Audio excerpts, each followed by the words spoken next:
বিশ্ব অর্থনীতিকে আসন্ন বিপর্যয় থেকে রক্ষায় হরমুজ প্রণালী দিয়ে জাহাজ চলাচল স্বাভাবিকের আহ্বান জানিয়েছেন জাতিসংঘের মহাসচিব অ্যান্তোনিও গুতেরেস।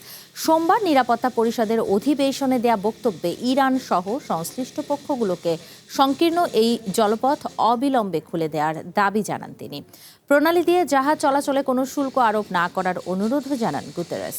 সতর্ক করে বলেন, এই নৌপথ বন্ধ থাকার কারণে পরিবহন ও বীমা খরচ বেড়েছে। করোনা মহামারী এবং ইউক্রেন যুদ্ধের পর ইতিহাসের সবচেয়ে বড় সরবরাহ সংকট দেখা দিয়েছে। আফ্রিকা ও দক্ষিণ এশিয়ার লাখ লাখ মানুষ ক্ষুধা ও দারিদ্র্যের মুখে পড়বে বলে আশঙ্কা প্রকাশ করেন গুতেরেস।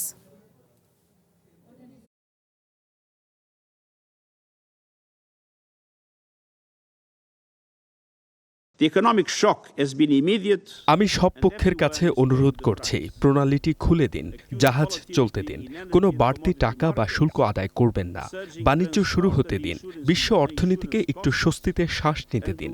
এটি এখন আর শুধু ব্যবসা বাণিজ্যের বিষয় নয়, এটি মানুষের জীবন বাঁচানোর প্রশ্ন।